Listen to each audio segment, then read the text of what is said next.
imagine living in a world with a bus-sized, three-horn-faced dinosaur that could probably beat the crap out of a T-Rex. Yes, I'm talking about the mighty Triceratops. Weighing 22,000 pounds with 800 teeth and the largest skull among land mammals, this beast was a force to be reckoned with, which is why in this video we're traveling back 66 million years to Western North America where it lived. Surprisingly, even though Triceratops translates to three-horned face in Greek, it actually only had two real horns, each reaching up to 4 feet long. So then why would it be named the three-horned face?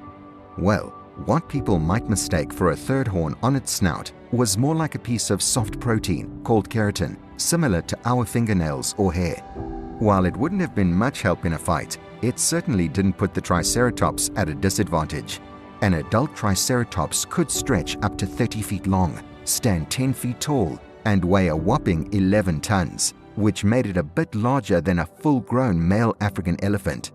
And even though it was a plant eater, it wasn't one to mess with. Its massive body made it a beast you'd want to steer clear of. A single charge or a powerful swing of its horns could easily take down anything in its way. But hey, Triceratops wasn't just brawn, it had brains too. Its skull was one of the largest compared to its body size among land animals, which says a lot about how intelligent it really was. The biggest skull found was around 8.2 feet long, almost a third of the whole dinosaur. Now let me tell you the story of how Triceratops first popped up on the radar. Back in 1887, a fossil collector named George Lyman Cannon stumbled upon a pair of horns attached to a skull plate near Denver, Colorado. Excited about his find, he sent the horns to Professor Charles Marsh, a big shot in vertebrate paleontology at Yale University. Initially, Marsh thought it was just a prehistoric bison, but a year later, John Bell Hatcher found a more complete skull in Wyoming. That got Marsh rethinking things.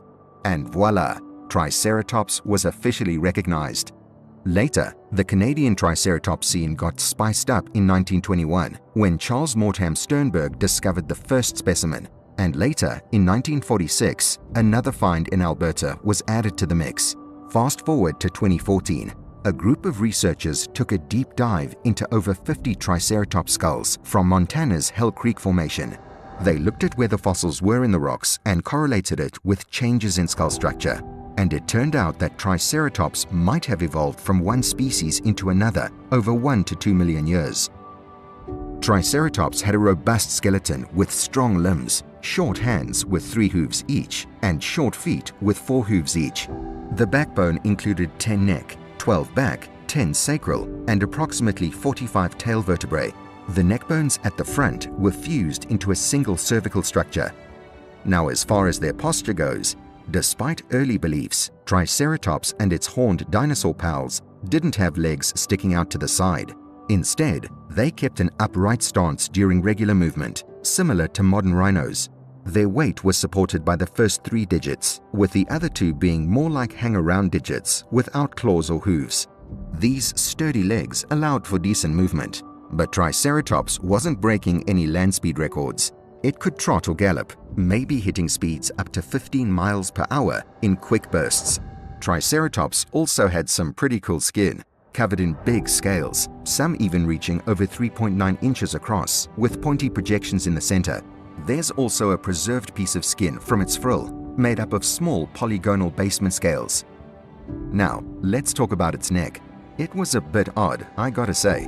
Behind that imposing frill, there's a unique ball and socket joint at the base of the skull. This joint allowed the skull to rotate in any direction, giving Triceratops a 360-degree head spin. That flexibility was handy for finding food and could also be used for defense. That head, though, was quite hefty, about 30% of the length of the whole dinosaur. Comparing it to us humans, who have a more limited range of neck movement, Triceratops had a more flexible setup. Our ball and socket joints are in our hips and shoulders, not our necks. However, when it came to senses, Triceratops wasn't winning any awards for smelling. Its sense of smell was poor compared to other dinosaurs. But it had ears tuned to low-frequency sounds. The dinosaur liked to keep its head at a 45-degree angle to the ground, showcasing those awesome horns and frill while efficiently grabbing some grub through grazing. Speaking of grub, Triceratops was a herbivore with a low-hanging head, suggesting it mainly feasted on low-growing vegetation. Its jaws had a deep, narrow beak that was better for grabbing and plucking than biting. Now the teeth situation was interesting. Arranged in batteries, Triceratops had 36 to 40 tooth columns on each side of its jaw, with 3 to 5 stacked teeth per column. Tooth replacement was a constant thing throughout its life, with a range of 432 to 800 teeth in total. With its massive size and numerous teeth, Triceratops likely chowed down on large volumes of fibrous plant matter. Some researchers think it went for palms and cycads, while others lean towards a diet heavy on ferns in prairie-like environments. Now, let's talk about those iconic horns and frills. Initially thought to be weapons against big predators like Tyrannosaurus, evidence suggests they might have used them in some serious head-on encounters. Marks on Triceratops's brow horn and frill show battles with T-Rex, and a lot of paleontologists think Triceratops had the upper hand in these scuffles. But there are a lot of theories on what the real function of those fancy frills might have been. First off, the frill was most probably there for show-off. It wasn't super thick or strong, so it probably wasn't for protection. Instead, it was a display piece, a way for Triceratops to warn predators, attract mates, and show off its strength to fellow herd members. But the frill couldn't have been there only for the looks. It also provided a prime spot for jaw muscles to attach, being highly vascular. While it might have served a defensive purpose, most scientists lean towards it being more of a flashy display or competition tool. The idea that the frill helped regulate jaw muscle attachment hasn't gained much traction. But wait, there's a love story in the mix too. Some researchers believe the frill evolved as a result of sexual selection. Essentially, Triceratops with impressive frills were more likely to catch the eye of potential mates. Now, onto the practical side. It could have also been a temperature regulator. The frill and horn cores could have played a crucial role in stabilizing brain temperatures, especially in extreme weather conditions. And now, the blockbuster theory: defense against predators. While it's the coolest idea, think Triceratops versus T-Rex showdowns. It might not have been as common as you'd think. Triceratops' ancestors were more like house cats in size, and the epic battles you see in movies were probably rarer than we all wish. Moving on, Triceratops had a family life too, and while details about their love life are scarce, it's believed they laid eggs in nests on the ground. The young ones likely got some parental care for the first few years, showing rapid growth in different phases: babies, juveniles, subadults, and finally, adults. Fossil evidence reveals significant changes in their physical features during each stage, such as horn development and frill modifications. Speaking of families, clearly Triceratops wasn't a lone ranger. It belonged to a horned and frilled dino family called ceratopsids. These guys ruled the late Cretaceous lands, showcasing fancy frills, beak-like mouths, and impressive horns. Some, like Styracosaurus, had spikes on their frills, while some, like Protoceratops, kept it more low-key. But all of them, Triceratops included, were herbivorous herd animals roaming the late Cretaceous. Tragically, the reign of Triceratops came to an end around 66 million years ago.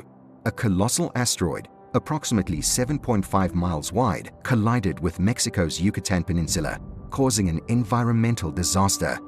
This environmental disaster wiped out over 3/4 of Earth's species, including the mighty Triceratops and other non-avian dinosaurs. The impact marked the conclusion of the dinosaur era, changing the course of life on our planet forever.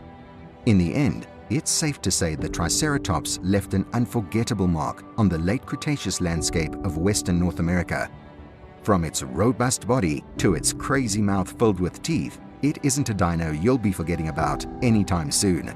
And while its reign came to an abrupt end with the cataclysmic asteroid impact, Triceratops remains a symbol of the fascinating diversity of prehistoric life. That's all for this video. Who do you think would win in a fight between this guy and the mighty T-Rex? Drop your thoughts in the comments below. And if you enjoy learning about ancient creatures, make sure to hit that subscribe button and stay tuned for more cool stuff about the past.